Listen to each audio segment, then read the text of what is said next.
সবাই, আশা করছি সবাই অনেক অনেক ভালো আছো। আজকে আমি তোমাদের সাথে যে এই ট্রু ক্রাইম স্টোরিটা শেয়ার করতে যাচ্ছি, আমার কাছে মনে হলো এই স্টোরিটা তোমাদের সাথে শেয়ার করাটা অনেকটা ইম্পর্টেন্ট।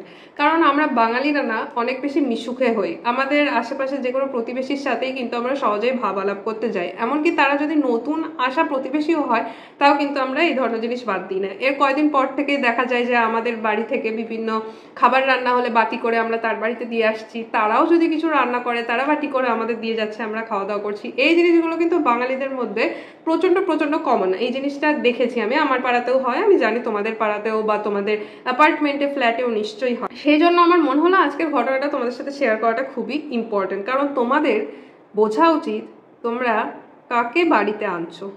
12ই সেপ্টেম্বর 2022 একটা মিডল স্কুলে পড়া অল্প বয়সী ছেলে হঠাৎ করে দুপুরবেলায় ঘুম থেকে ওঠে প্রায় 12টা 50-এর দিকে, আর সে তার মা আর দিদিকে খুঁজতে থাকে, ডাকাডাকি করতে থাকে, কিন্তু কোনো সাড়া না পেয়ে সে তার নিজের রুম থেকে বেরিয়ে গিয়ে চারিদিকে খোঁজাখুঁজি করতে করতে দেখে যে তার মা আর দিদি কিন্তু মৃত অবস্থায় মেঝেতে পড়ে রয়েছে, আর তাদের বডিতে ব্ল্যাঙ্কেট জড়ানো। ভয়ে সে কি করবে বুঝতে না পেরে দ্রুত তার নেইবারের কাছে গিয়ে সাহায্য চায়, আর তার নেইবার কিন্তু পুলিশকে কল করে। পুলিশ সাথে সাথে স্পটে পৌঁছে যায় আর ইনভেস্টিগেশন স্টার্ট করে। প্রথম প্রথম তো পুলিশের কাছে মনে হয়েছিল যে এই মহিলা যেহেতু সিঙ্গেল মাদার, মেবি সে বিভিন্ন ফাইন্যান্সিয়াল ডিফিকাল্টিজের মধ্যে দিয়ে যাচ্ছিল, তাই জন্য হয়তো তার মেয়ের সাথে কোনো রকমভাবে তার কোনো ঝামেলা হয়েছিল, আর হয়তো অ্যালকোহলের বশবর্তী হয়ে রাগের মাথায় কোনো একটা সময় সে তার মেয়েকে হত্যা করেছে, আর তারপরে হয়তো ক্ষোভ থেকে সে নিজেকেও হত্যা করেছে। ইনিশিয়ালি পুলিশের এই জিনিসটা মনে হয়, কিন্তু এরপর যখন পুলিশ ওই স্পটে এসে সমস্ত জিনিসগুলোকে দেখতে থাকে তখন প্রমাণগুলো কিন্তু অন্য কথা বলতে থাকে। প্রথমে ফ্ল্যাটের যে দরজা, তাদের ফ্ল্যাটের দরজায় কিন্তু ডিজিটাল লক হয়, সেই জিনিসটা দেওয়া ছিল। তো ডিজিটাল লকে তোমরা হয়তো জানো যে একটা পাসকোড বা পাসওয়ার্ড দিতে হয়, শুধুমাত্র যারা সেটা জানে তারাই কিন্তু ভেতরে ঢুকতে পারে। তো তার দরজায় কিন্তু সেরকম কোনো চিহ্নই ছিল না যে কেউ একজন ভেঙে ঢুকেছে বা যে জানে না সে ঢুকতে পেরেছে, এরকম কোনো চিহ্ন ছিল না, যার থেকে স্পষ্ট বোঝা যাচ্ছিল যে বাড়িতে এমন কেউ এসেছিল যাকে তারা খুব ভালোভাবে চেনে, বা তারা খুব ঘন ঘনই তাদের বাড়িতে আসে, যার জন্য এটাও রোজকার দিনের মতো একটা ব্যাপার ছিল, তারা তাকে ঘরের মধ্যে ঢুকিয়ে নিয়েছে। দ্বিতীয়ত দেখা যাচ্ছিল যে তাদের মেয়ে কিম চেনিম, যে আমাকে অ্যাকচুয়ালি একটু আমার লোকেশনটাকে চেঞ্জ করতে হলো, ঠিক আছে এখন আমি আবার যেখানে ছিলাম সেখান থেকে শুরু করছি।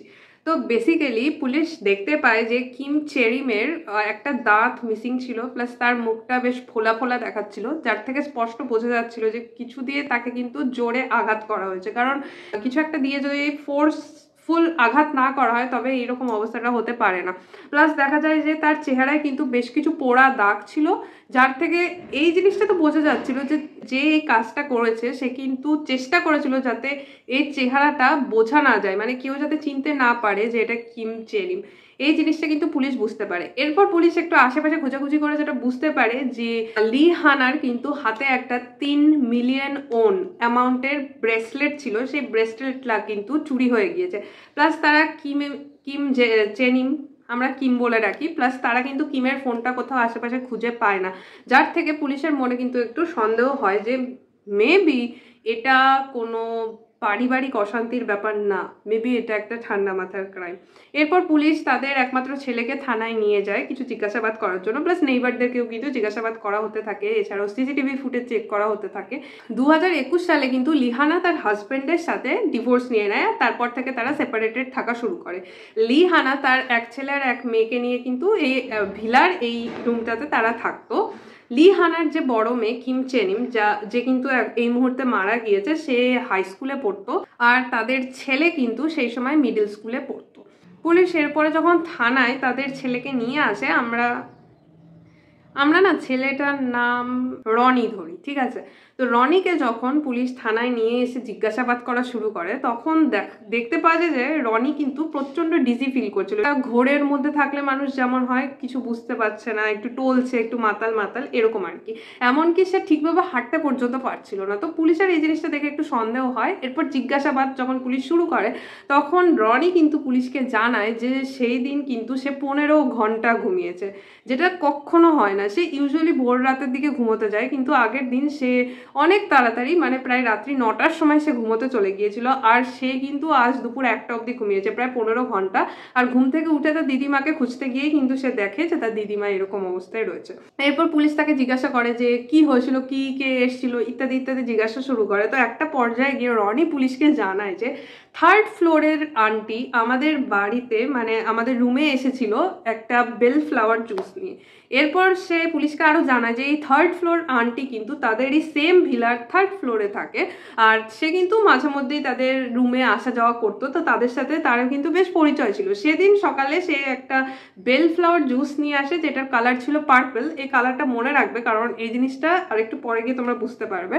আর সেই জুসটা সে তাদের 3জনকেই দিয়ে বলে যে এটা খাওয়া স্বাস্থ্যের পক্ষে খুব ভালো, তো তোমরা খেয়ে নাও। আর তারা কিন্তু এই জুসটা খেয়ে নেয়। আর এরপরেই কিন্তু রনি টানা 15 ঘন্টা ঘুমায়, আর তারা 3জনেই এই জুসটা খেয়েছিল। এই কথাটা শোনার পর পুলিশের মনে সন্দেহ হয়, আর পুলিশ রনির প্লাস যে ভিকটিমস ছিল তাদের সবার কিন্তু ব্লাড, ইউরিন ইত্যাদি জিনিসপত্রের টেস্ট করা শুরু করে। টেস্ট করে কিন্তু পুলিশ দেখতে পায় যে তাদের স্যাম্পেলে কিছু সাইকিয়াট্রিক ড্রাগের প্রেজেন্স রয়েছে। এরপরে পুলিশ সেই 3rd ফ্লোর আন্টিকে থানায় নিয়ে আসে আর তাকে জিজ্ঞাসাবাদ শুরু করে দেয়। আন্টি প্রথম থেকেই একটা কথাই বলতে থাকে যে আমি কিছু করিনি, এই জুসটা তো আমি আর আমার মেয়েও খেয়েছি, এই জুসটা তো সত্যি স্বাস্থ্যের পক্ষে ভালো, আমি সেই জন্য দিয়েছিলাম, আমি কিছু জানি না এইভাবে কি হয়েছে না হয়েছে। আর এরপর যখন সেই আন্টির বাড়ির রুমের তল্লাশি নেওয়া হয় তখন কিন্তু পাওয়া যায় যে এই ভিকটিমসদের ব্লাডে, ইউরিনে যে সাইকিয়াট্রিক ড্রাগের চিহ্ন পাওয়া গেছে, সেই সমস্ত ড্রাগগুলো কিন্তু এই আন্টির বাড়িতে স্টোর করে রাখা রয়েছে। পুলিশ এরপর ইনভেস্টিগেশন সূত্রে জানতে পারে যে আন্টির কিন্তু কিছু মানসিক সমস্যার জন্য এই ধরনের সাইকিয়াট্রিক ড্রাগগুলো 2015 থেকেই কিন্তু নিতে হচ্ছিল। কিন্তু আন্টিকে অনেক প্রেশার দেওয়ার পরেও কিন্তু আন্টি কোনো কথা স্বীকার করছিল না, তার পেট থেকে কোনো কথা বের করে আনা যাচ্ছিল না। কিমের ফোনটাও কিন্তু স্পট থেকে মিসিং ছিল, তো পুলিশ কিন্তু কিমের ফোনটাও খোঁজাখুঁজি করছিল। এরকম ভাবে খুঁজতে খুঁজতে পুলিশ তাদেরই ভিলার থেকে একটু পাশেই একটা ডাস্টবিনের মধ্যে থেকে কিন্তু কিমের ফোনটাও আবিষ্কার করে। এরপর সেটাকে যখন টেস্ট করার চেষ্টা করা হয় দেখা যায় যে ফোনটাকে এত ভালো করে ক্লিন করা হয়েছে যে সেই ফোনে ইভেন কিম যে ফোনটা ইউজ করে তার ডিএনএ পর্যন্ত নেই, এত ভালো করে ফোনটাকে ক্লিন করা হয়েছে। এরপর পুলিশ তার ভেতরে মেসেজেস আর অন্যান্য জিনিসপত্র চেক করতে থাকে। তখন সে দেখে যে কিম কিন্তু তার মার্ডারের খানিকক্ষণ আগে তার এক ফ্রেন্ডকে মেসেজ করেছিল, আর মেসেজ করে এই কথা বলছিল যে আমি কিন্তু এরকম একটা বেল ফ্লাওয়ার জুস খেয়েছি যেটা আমাকে একজন দিয়েছে, আর সেইটা খাওয়ার পর থেকে আমার কেমন জানি ডিসি ফিল হচ্ছে, আমার কেমন জানি একটা ঘুম ঘুম পাচ্ছে, ভালো লাগছে না, এরকম ভাবে কিন্তু সে তার একটা ফ্রেন্ডকে লিখেছিল। এরপরও জিজ্ঞাসা ক্রমশ করতে থাকা হয় আন্টিকে যে কি হয়েছে, ওর মধ্যে কি ছিল অ্যান্ড ইত্যাদি ইত্যাদি। সে কিছুতেই কিছু স্বীকার করে না। এরপর যখন ইনভেস্টিগেটার্সরা ল্যাবে বেল ফ্লাওয়ার জুসকে নিয়ে আসে, তো পরিষ্কারভাবে বলি যে বেল ফ্লাওয়ার জুসের কিন্তু নর্মালি কালারটা গ্রিন হয়।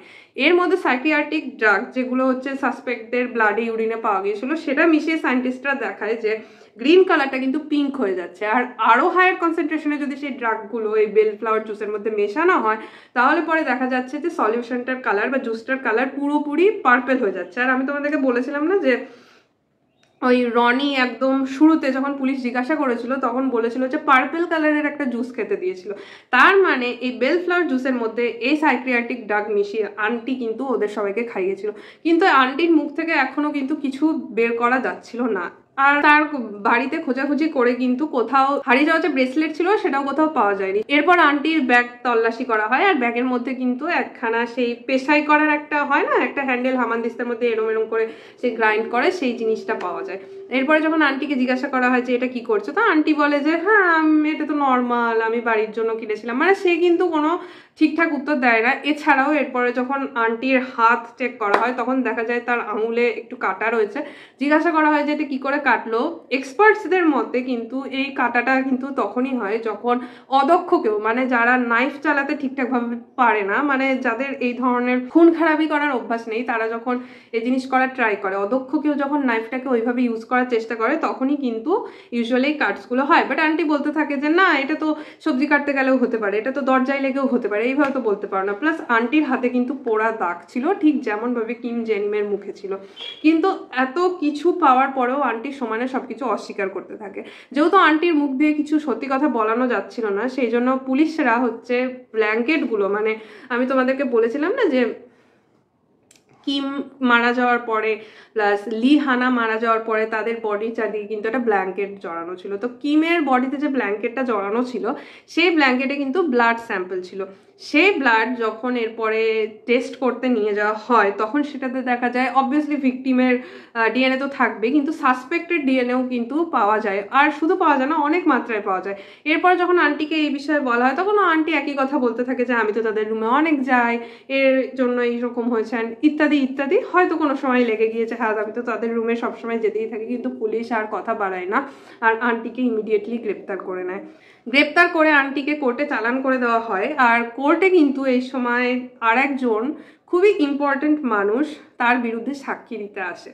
এই ঘটনাটা ঘটার 25 দিন আগে এই আন্টি কিন্তু অন্য আরেকজনের সাথে সেম কাজ করার চেষ্টা করেছে, তাকে এরকমভাবে জুস খাইয়ে নেশা টেশা করিয়ে তাকে লুট করে নিয়েছে। তো সেই ব্যক্তি, সেই আরেক ভিকটিম কিন্তু কোর্টে এসে আন্টির বিরুদ্ধে সাক্ষী দেয়। তো এইটা অনেক ইম্পর্টেন্ট একটা সাক্ষী হয়ে দাঁড়ায় আন্টির বিরুদ্ধে, যেহেতু আন্টি কিছু স্বীকার করছিল না। এরপরে পুলিশ যেহেতু সমস্ত প্রমাণই মোটামুটি পেয়ে যায়, এপ্রিল 28, 2023-তে আন্টিকে কিন্তু লাইফ সেন্টেন্সের সাজা ঘোষণা করে দেওয়া হয় কোর্টের তরফ থেকে। প্লাস 30 বছরের জন্য আন্টিকে ইলেকট্রনিক মনিটরিং যে অ্যাঙ্কলেট হয় সেটা পড়ার কথা ঘোষণা করে দেওয়া হয়। এখন তোমরা যদি কেউ না জেনে থাকো যে ব্যাপারটা কি, আমি বলি যে ইউজুয়ালি যারা প্রিজন থেকে হচ্ছে জামিন পায় বা প্রিজন থেকে বেরিয়ে যাওয়ার পরেও অনেকে কোর্ট থেকে এরকম আদেশ দেওয়া হয় যে মনিটর করে রাখতে হবে, তো তাদের ক্ষেত্রে এই ডিভাইসগুলো ইউজ করা হয়। এগুলো হচ্ছে পায়ে, মানে অ্যাঙ্কলেট বুঝতেই পারছো, পায়ে লাগিয়ে দেওয়া হবে। আর এটা জিপিএস ট্র্যাক ম্যাক করে, মানে তুমি কোন লোকেশনে রয়েছো, তুমি কি করছো ইত্যাদিতে জিনিসগুলো কিন্তু সবকিছু পুলিশের কাছে আর কি খবর যাবে, যাতে তুমি ভবিষ্যতে যদি আবারও কোনো ক্রাইম কমিট করো বা সেম কিছু করার চেষ্টা করো, পুলিশের তোমাকে ধরে ফেলতে 2 সেকেন্ড লাগবে। এই জন্যই জিনিসটা করা হয়। তো আন্টির ক্ষেত্রে ঘোষণা করা হয়, যেহেতু আন্টি কিছুই স্বীকার করেছিল না, তো পরবর্তীতে সে 2 বার জামিনের চেষ্টা করে, কিন্তু তার জামিনের চেষ্টা কিন্তু খারিজ করে দেওয়া হয়। So that's it for today guys. আজকের ঘটনাটা একটু ছোট ছিল, কিন্তু এই ঘটনাটা তোমাদের সাথে শেয়ার করা অনেকটা ইম্পর্টেন্ট ছিল।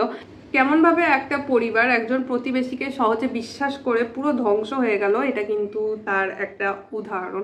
সেই জন্য আমি বলবো যে সব সময় একটু সতর্ক হবে, একটু ভেবে দেখার চেষ্টা করবে যে এই যে মানুষটাকে আমি আমার ঘরের ভেতরে আসতে দিচ্ছি, এই মানুষটা কি আদৌ সেফ, যে এই মানুষটার সাথে আমি ভাব আলাপ করার চেষ্টা করছি সেই মানুষটা কি আদৌ সেফ, এই জিনিসগুলো ভেবে নেবে। এছাড়া আর কি বলবো, একটু সতর্ক থাকার চেষ্টা আমাদের সবাইকে কিন্তু করতে হবে। আর খুব সহজে সবাইকে বিশ্বাস করে নেওয়া যাবে না, কারণ এই ক্রাইম কেসগুলো পড়তে পড়তে অন্তত আমি এই জিনিসটাই শিখতে পেরেছি। আর লাস্টে কিন্তু আমি এটাই বলবো যে তোমরা যদি horror, mystery, true crime stories ইত্যাদি ইত্যাদি শুনতে পছন্দ করে থাকো, তবে কিন্তু একবার গিয়ে আমার চ্যানেলটাকে ভিজিট করে আসো। আর যদি এই ধরনের ভিডিওতে তুমি ইন্টারেস্টেড হও, তাহলে পরে কিন্তু আমার চ্যানেলটাকে তুমি করে দিতে পারো সাবস্ক্রাইব। এখানে আমি প্রতি সপ্তাহে এই ধরনের ভিডিও আপলোড দিয়ে থাকি। এছাড়াও তুমি যদি ট্রু ক্রাইম স্টোরিজ শুনতে ডেডিকেটেডলি পছন্দ করো, তাহলে পরে কিন্তু তোমরা আমার সেকেন্ড চ্যানেলটাকেও চেক করে নিতে পারো। আমি ডিসক্রিপশন বক্সের লিঙ্কটা দিয়ে দেওয়ার চেষ্টা করব। ওই চ্যানেলে কিন্তু আমি শুধুমাত্র ট্রু ক্রাইম স্টোরিজ নিয়েই কথা বলি। তো আজকের মতো এই পর্যন্তই, আবারও দেখা হয়ে যাবে এরকমই কোনো একটা ট্রু ইনসিডেন্টের সাথে। ততক্ষণের জন্য বাই বাই।